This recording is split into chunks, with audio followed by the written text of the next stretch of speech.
Welcome back to the channel, and today's video is actually a premium module from my community just on Shakeable.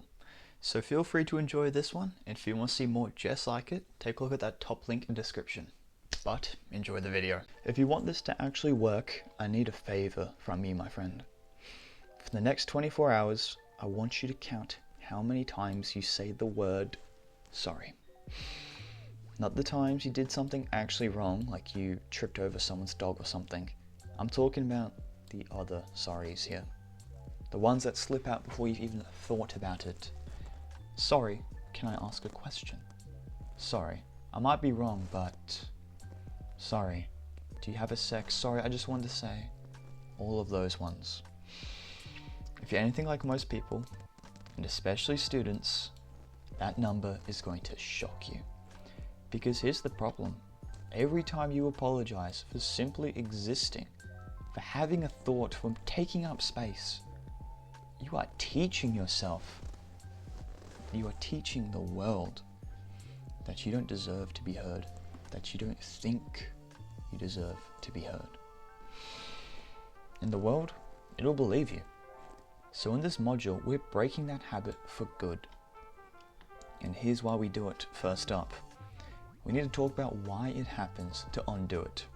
And it's not weakness, and it's actually something that gets trained into us. Growing up, a lot of us were told that being agreeable is likable, that taking too much space is rude, and that if you're going to speak, you better make sure nobody is uncomfortable first. So we learnt to just be quiet. To pre-apologize, to shrink ourselves before anyone even had the chance to do it for us. For a lot of young people, and especially women, they seem to have experienced the most amount of washing when it comes to this. But it's honestly across the board too. Saying sorry became a social habit, a nervous reflex, a way of saying, I'm not a threat, please still like me. And I get it. In small doses, humility is a great quality. But there's a difference, a massive difference, between being humble and constantly undermining yourself before you've even opened your mouth. One builds connection and the other erodes your confidence slowly, quietly, and progressively, every single day. So here's what over-apologizing is actually costing you. Let me be real with you, right? I strive to be as honest as I can in all these things. And here's the truth. It makes people take you far less seriously. When you start every sentence with an apology, you're signaling uncertainty. And people, whether they realize it or not, respond to that signal. They will interrupt more, they push back, they listen less carefully. It trains you to doubt yourself. Every time you say, sorry, I might be wrong, before sharing an idea, no matter how great the idea, you will reinforce the belief that your thoughts are not worth anything. Do that enough times and it stops being a habit. It becomes your identity, how you perceive yourself. And thirdly, it actually makes people uncomfortable. And this one's the most surprising. You would think apologizing all the time would make you more likable, but it doesn't.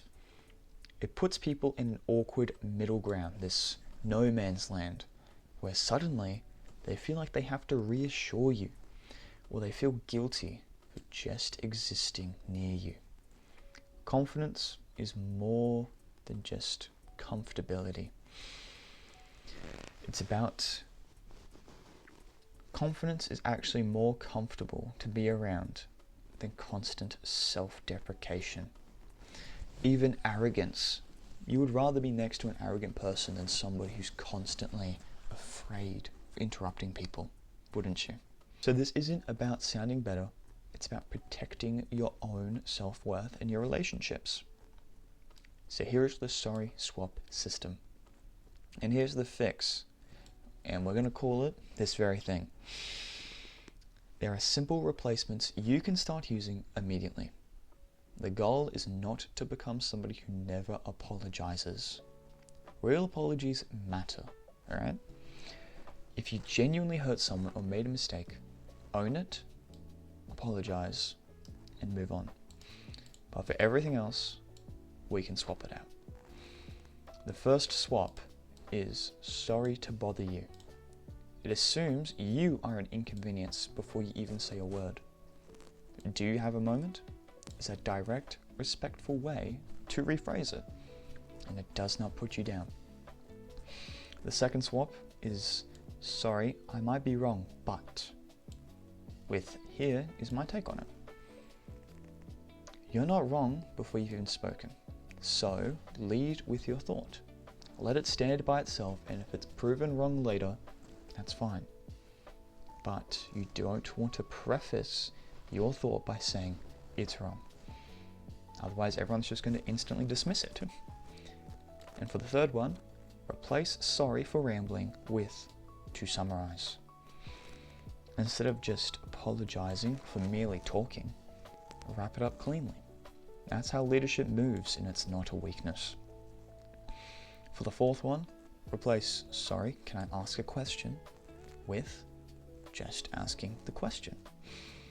You don't need permission to be curious. Just ask, cleanly, straightforwardly, and confidently. Human brains are curious. Don't feel shame for being curious. And finally, replace sorry I'm late with thanks for waiting. There's of course some situations, if you're at a funeral, do say sorry I'm late, do not say thank you for waiting. This one is subtle but powerful. Instead of starting from a place of guilt, you're expressing gratitude. You acknowledge the situation without groveling. And here's the thing I really want you to sit with. Stopping the over-apologizing isn't just a communication trick. It's a statement about how you see yourself. Every time you catch yourself about to say a reflexive sorry, and you swap it out, you're making a small and real decision. You're choosing to show up as someone who belongs in the conversation, someone whose thoughts are worth hearing, someone who doesn't need to apologize for just existing. And those small decisions, they will stack up. Over days, over weeks, the way you start to speak will reshape and it will change the way you think. So, it's not from some big overnight transformation where you spent 50 minutes straight practicing this in the mirror. It's where confidence comes from these tiny decisions, these tiny choices that you make every single day, made consistently, that will change how your brain thinks of you.